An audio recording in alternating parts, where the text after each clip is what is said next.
Okay, I think we are live, right? Yep. Okay, so hi everybody. My name is Monica, and I'm the creator of the 2015 Entertainment Industry End Hunger Challenge. It is a project that I created, thought of, and started for No Kid Hungry. Really, it's all about the kids, but No Kid Hungry is a big supporter, and the money that's raised goes to No Kid Hungry to help feed kids in need. So the way that the project works is that I sit down with artists, anybody in the entertainment industry, and that interview raises $100. Just from them hanging out and having a chat like we're about to have in a few moments. That $100 turns out to be 1,000 meals for hungry kids in need. So today I'm sitting down with Gabriel Fry of Distant Lights, who has the patience of a saint, and I've told him that about 50 times today. But everybody needs to know, especially his fans. Gabriel is amazing. So for those that don't know who you are, Gabriel, why don't you kind of let people know, a Sure. little bit about yourself? Yeah. Hi, how's it going, everybody? I am Gabriel Fry. I'm lead singer of a band called Distant Lights in Austin, Texas. We've been at it about 7 years down in Texas in the region. And we've got a couple CDs under our belt, and we're just about to release an acoustic album that we're really excited about. It's called Beneath the Waves, and just happy to be here. Thank you. So, like we said, one of the questions that we've asked, and you and I have been through this enough times to get down pat here, I think, almost to a T, Yeah. is we have a mutual friend that kind of connected us, and Tim McDonald, right? Yeah. Yep. And Hey, Tim. so, he's awesome. Hi, Tim. Um, you could have chose to work with anybody or support anything, and I know you have done that for some other, Right. programs and different stuff, and that's great. But what was it about finding out about this project and what I do that made you want to come on board and say, yeah, I definitely want to help? Like, this is a great thing. Yeah, I'm like you said, I would love to help more. I've always had kind of a soft spot for those who are just less fortunate than I am. I have a hard time driving around and seeing homeless people and seeing, less fortunate kids who don't look like they really had three full meals that day or anything. So when I found out about No Kid Hungry through Tim, I donated a small amount, like maybe $50 or something. And like I said, I don't really make a whole lot as a musician, and so I don't have a lot to extra to really give. And so when I saw this opportunity that, okay, for just giving a little bit of my time rather than money, we could raise that much and feed that many kids, I was like, hell yeah, sign me up, put me on board. Like, what do I have to do? Who do I have to call? And let's go ahead and do this. It's our lazy Sunday, but yet we're making money for kids. So Yeah, yeah, and it's a beautiful Sunday here in Austin. I don't know how it is for it's you. not the same here in No. Minnesota. Oh. I'm going to pretend I don't have an accent, but I do. It just went out of me again. Can you see me, Gabriel? I can see you. I can see you Okay. perfectly. Yeah. All right. My computer is not working on this end, so we're going to keep rolling with this, everybody, because Let's keep um, rolling. yeah, we're just going to keep going with it here. So the next question that I usually ask people when I sit down with them is, talking about hunger, was there something in your past, and I think we kind of talked about this, or something that you've seen that made you, want to do that? I think we just kind of mentioned that a little bit with Tim, and that you kind of help out with different, sponsoring different events or doing concerts that will help raise money. Yeah. Was there any other reason or anything that you can? I think you just say that the fact of knowing that just outside your doorstep that there's other kids or people that are less fortunate than yourself. Right. I mean, I think for me, I was born in Chicago, but I moved down to Austin, when I was 6. And so I've pretty much been in Austin most of my life. And it's a big enough city that you see, what's going on. You see downtown, you see the homeless population, you see the, lower income parts of town. And I was fortunate enough to have really caring and kind parents who kind of educated me about that from the get-go. I remember one holiday, I think it was one Christmas, I was maybe 12 years old, and they went out and we started putting together these little care packages and got a big bag of oranges and a big bag of apples and like some toothbrushes and some things together. And I was like, what are we doing? What's going on? And we went down to the local homeless shelter and passed them out. And it was amazing to see how those modest items were received. It's like, wow, just the fact that somebody would take their time and go out and give this to people. And so, I don't know, I think I just learned by example. than through my parents, and just kind of always had a soft spot for noticing those who are more in need, I think, Mhm. and almost psychologically wondering like, why do I have it all? Why do we, why am I in this house when they're on the street? Why, am I driving this car when they're on foot? That kind of a thing. So it's always in the back of my head. Exactly. The next question, and again, of course, we've kind of got this down too, but the answers change every time. Yeah, Uh, Questions that you and I talked about was mention the fact that I believe that in order to deal with the hunger situation, and I mean deal with it because I'm not out to raise this money to temporarily fix things and just kind of raise a small amount to feed kids for a short time. 2015, I am out to destroy hunger. I mean, yeah, that goal is to completely obliterate it, not going to lie. So knowing that, I feel that I need to set aside political and religious differences, and I think you and I spoke about that. a little bit, yeah. Greater good, and a lot of people argue that, but somebody that I interviewed with told me, at the end of the day, if the kids aren't fed, it's not going to matter what you try to preach or what you try to, educate them on if they are so hungry that they can't focus. What do you think about that when I say, we need to set aside our differences regardless to come together for the greater good?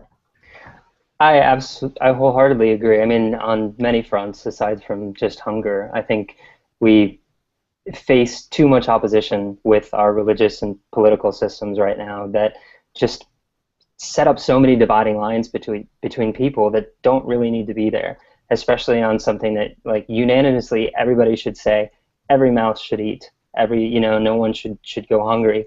So to try um, to try to use some kind of a religious belief or excuse that, oh, maybe they're there because they deserve to be, or for whatever other situation. I don't know. I don't feel like anybody should be trying to find like reasons for it. Just like it is an issue, let's fix it. Um, Exactly. I don't Yeah. know. It's not extremely clear, but yeah, I think those are just lines that need to fall down to make people work together. I don't think that should have anything to do with it. No, so, and I'm a big one with the no more finger pointing. I hate when I hear, well, I'm not going to help them because it's not my problem, or Yeah. they get themselves into that mess. And there's so many different factors that are involved in every situation, and I Right. understand. But that doesn't give us the right, unless we are directly involved with that situation, to place the blame or to sit there and not do something to be proactive and help resolve it rather than just sitting there and being part of the problem by complaining and finger pointing. So Yeah, I'm I mean, pretty big. think it's everybody's problem, really. And I wish I knew how to fix it. I wish I knew, like what you're doing right now is just like steps in the right direction. Yep, I'm working on it. Yeah, And then it gets back to what we were just kind of talking about. I think we kind of combined them, but the other question that I usually ask is, most of what's been done recently, and I think I had said in the past decade or so, I feel has been what I call a band-aid fix, a temporary solution for what's been a lifelong situation. And I won't use the right. word problem because I don't think that's a problem. That's a horrible word to use. It's just a awful situation. Yeah. But short term, we give them food for a month, but we're not teaching them how to use some of the things they're given, so it goes to waste because ultimately they don't know how to use it. And that's coming from, say, a food shelf example. But regardless, there's so many short-term solutions. Do you have anything that you, in all of our kind of back and forth trying to get this worked out, that you've had time to think of that you can think, would be a step in the right direction towards moving to the long-term resolution instead of continuing to just kind of tide everybody over, you know, temporarily? The first thing that comes to mind is just education. I feel like if more people understood what was going on, like maybe if they brought this into schools at an early age, if the classmates of some of the kids that were actually starving knew what was going on, they wouldn't want that to happen. Even if they were to go home and tell their parents, "Hey, Johnny didn't get a chance to eat lunch today because he didn't have any money or whatever." It's like I think it would start there and just educating people, like maybe the right conversations would start to actually happen when with more people on board. I mean, I think we have a lot of power as people, especially when we join together. And so I think that part of the problem is, like you said, it's a temporary fix because it's just like you see something pop up, you try to put out that fire, and there's not enough firefighters, really. Oh, no, and it's a temper. It is. And there's nothing to dismiss. I want to make it clear for anybody who is watching this live or will be if you're watching YouTube. I am not coming down at any of the amazing, amazing nonprofits that are currently out there trying to fight for the same cause. Right. There are so many that are trying to come together, and we need each other. We need more than one. But those that aren't part of the nonprofits and are the rest of us sitting at home, like we were saying, need to stand up, because I just think that if enough voices came together, you can't tell me that we can't change things. Rather than sitting back and complaining, well, I didn't vote for this person or it's this person's fault, how about if we just stop, Right. join together, and do something? There has to be power in numbers somewhere. Right. That's just what I think. And I apologize for anybody watching the video because my screen shows me nothing. So if I'm not in frame and Gabriel's laughing at me, I have no way of knowing. He could I can see you perfectly. So Okay. All right, that's good. I'm not sure what everybody else is saying, but I can see you just fine. Well, hopefully they can. Otherwise, they're at least hearing a nice interview for once and not reading it. But Great. I'm going for that. Really quickly, I want to throw in there, because we did this last time Gabriel and I were talking, including this interview as of, what was it, like 3 nights ago, I think, Gabriel? Yep. It's been 8 interviews done. And the way it works, I should let you know, is it isn't just the interview. It has to be posted. So either posted live or when I was doing the written copies. And they're not all posted yet. But 8 interviews have been done. That is $800 that I've raised in less than 30 days by myself, getting amazing artists and celebrities like Gabriel to sit down with me. That's 8,000 meals that will now be distributed to children in need. 8,000 meals for That's kids. insane. So, Ridiculous. like Gabriel and I said, we are simply sitting down here on a lazy Sunday talking, and by doing that, we are in turn raising money to feed kids. Right. It's not asking that much. Kind of completely, maybe a little bit off topic, but sort of related with the topic of kind of what I'm doing, was the question I brought up with the We Are the People and the, those collaborative efforts with the music industry. I don't remember what we talked about with that before. But I don't think we did. I don't think we mentioned that. It was something along the lines of, when they did like the We Are the People coming together for whatever that was. Remember that? We talked about that. We Are the World. Yep. Or We Are the World, sorry. We Are the World. Yeah. I had somebody ask me a question, or that they wanted me to ask, and this is regards to generations. Like, think 50s, 60s, 70s, not specifically you or anybody in the last 2 years, just generation-wise. Right. Do you feel that kind of, in general, that perhaps the music industry has lost its heart for what it meant when they came together for a cause, unless they are, being paid a lot of money or seem to have endorsements? It used to be, it meant something. It really meant something. And it wasn't so, turn around and, one of the people asked if I would ask, just feels like maybe, times kind of changed in that aspect. I want to say yes, that they've probably changed on the surface. I think most people are really just worried about where they are. There's only the select top artists that are really making all the money right now, and so people are scrambling in a way to kind of make sense of this new industry. But I have a feeling that in general, I mean, every musician that I know, they're all good people, and they're all out to kind of change the world through the passion of music, and I think every single one of them would be up for doing something like that. And I think it's a huge voice when you can get those people together and do like that We Are the World thing. It's like, here's somebody seeing all their favorite musicians and stars and artists like all in that same studio singing this stuff.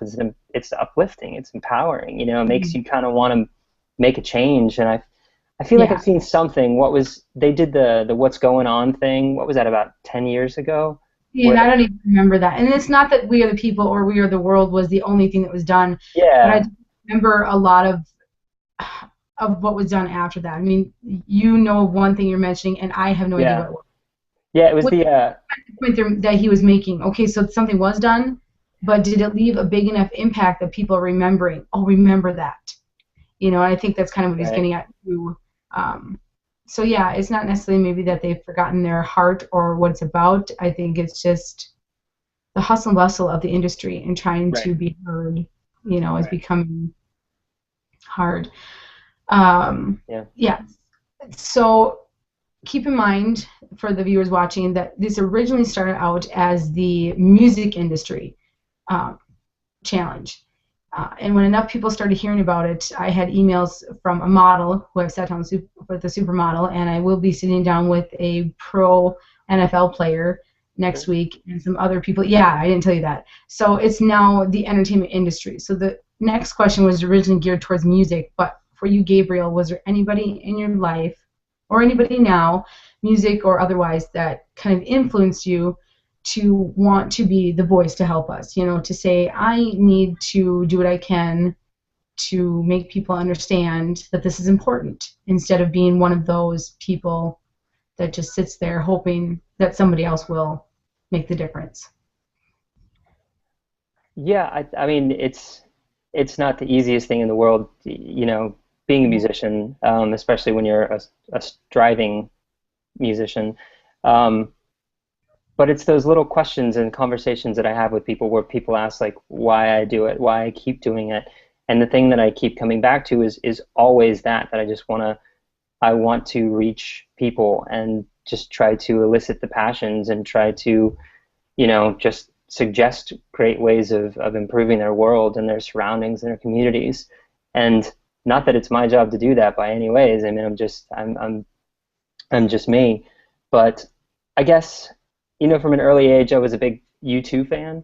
And so I would see Bono out there just like he was a gigantic star, and yet he was also going over and doing all this great humanitarian aid programs and working on stuff that he didn't have to do.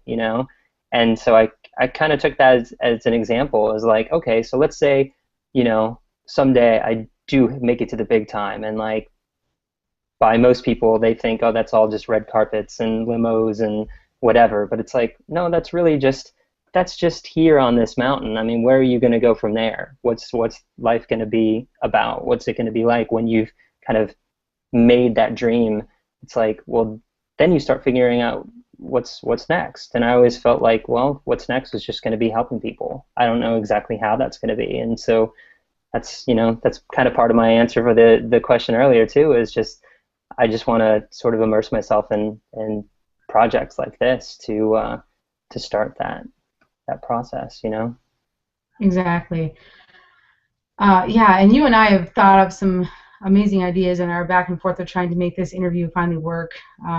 So it's been we've got some things to kind of put in motion here. It's going to be kind of neat. Yeah. One of the last questions that I ask, and it's not the last one, but one of the last here that we talked about, is kind of a twist on the ALS Ice Bucket Challenge. I Okay. say that, yep, and I say that only because that I think was, either take the Ice Bucket Challenge or donate money, and of course the whole point was to get them to donate money.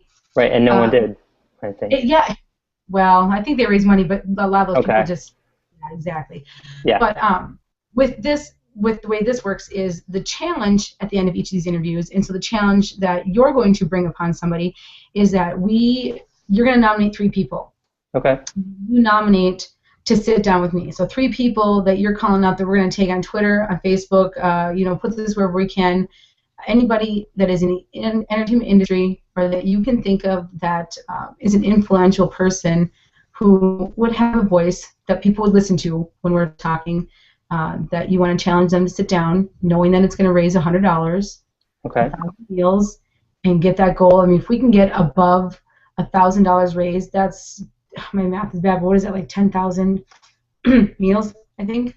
That would be huge. Yeah. So, I mean, just knowing that you're calling those 3, and if they say, yeah, I'll accept, you know. So who Okay. would be 3 people that you could think of? And then we'll Ah. just, that we could say, all right, you need to come. Let's see. First thing that comes to my mind is actually, I guess, 2 people that I would call. One is my old roommates. They go by the name Dawn and Hawks, and they are a duo that they were just on The Voice a couple seasons ago, and they play all around Austin and all throughout Texas and beyond. And I think they would definitely be great for an interview and would love to help. Um, let's see. Second person that comes to mind is another local musician named Adi Hernandez. He's been at it a long time. He's just an amazing guy, just a great friend, and just I think would be very cool to see him do that. Right. Let's see. And then I think, let's see. The third person might be a friend of mine named Paul O'Brien, who's a drummer that's out touring around now with a band called Nothing More. And they are busier than ever. They've just skyrocketed and just gone through the roof. And I'm sure he's around the world, but you never know. He might find some time to go do that. He's a good friend that's found a lot of success lately. All right. So. Well, those of you that I've just mentioned, I'm going to get your information from Gabriel, and you've just been challenged. You don't have the whole Okay. respond, but you've been challenged to sit down, and that will be $300 or 3,000 meals that you're going to help raise if you accept. So, right? Yeah. So, the last thing that I'm going to ask, and I didn't do this before, I don't think for you, so it's kind of an added in, is do you either have a word of advice for your followers? Because although this is new for me, you already have a fan base. Distance Lights already has, fans, obviously. So either something that your fans would love to hear from you, or that you would want to tell them, or you could give them a sneak peek of your amazing singing ability. Your choice. You're up for it. Either a small singing, a cappella, or some words of advice for your fans. Oh wow. Okay. Yeah, I didn't. Now you got me on the spot. Let's see. Well, we do have. So I did have this sitting by. We do have this album that's about to come out, and that's really exciting for us. This is an acoustic album that we worked really hard on, and we almost kind of shelved for a little while, and we decided, no, we're gonna go back, and we are going to release it. And so in my head, the first thing that comes to mind is perseverance. No matter what you do and what you're up to, just keep trying. Just keep going. And if you fail, that's good, because you learn. And if you fail enough times that you just don't really quite think you're into it or something, then maybe try something else. But just keep on going. It's about following your dreams and following your passions and just trying your best to be happy. Trying to find that one thing that you wake up in the morning you actually want to do, as opposed to what you have to do. I know sometimes that's not easy for people to hear, because I knew from a long time ago, my dad challenged me with that, and he said, well, what would you wake up every day and do? And I said, sing. I would just wake up and sing every day. So it was that was kind of a no-brainer. But for a lot of people, I know it's not quite as easy. So just think about it. Try to find that one thing. And I learned from Tim. Sorry, I did not mean to interrupt you, but I learned from Tim today, because, as you know, that one day with technical difficulties was not in my favor. Yeah. By the end of the night, I was so frustrated. He's like, it's not a matter of what happened; it's what you do with it. The Right. worst day, it's a matter of how you handled it and how you persevere and just push through to fix it and move on. Absolutely. So, Absolutely. I know. So for those of you who are watching, this was an interview with Gabriel Fry of Distant Lights, who is amazing. This was for the 2015 Entertainment Industry End Hunger Challenge. I am going to destroy hunger with your help. He has challenged 3 people, well, 4, but kind of a duo. Yeah, 3 people. One. Yeah. Yep, to sit down with me and do the challenge, do the interview, raise some money. You can find more information, if I'm smart enough to figure out how to attach it to this video, at the bottom of the video on YouTube. Otherwise, all the information, Gabriel's interview, the project, are all on cupcakesglitterglue.wordpress.com. Everything is there. You can send me an email if you have a favorite entertainer that you think would be good to sit down with. Let's get a hold of them. I need your voice. Gabriel can help me, but we need everybody to help us, because our voices go so far. So Gabriel, I thank you so much. Absolutely. Yeah. This was an amazing interview, and you take care and have a great day. Yeah, we finally made it happen.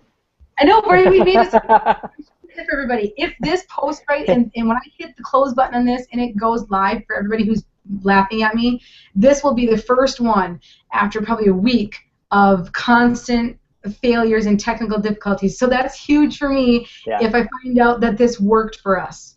This is going to be great. So cross your fingers that this works when I close out the window. Awesome. So, all right. You have a great Sunday. Thank you. Yeah, you too. Bye, everybody. All right. Bye.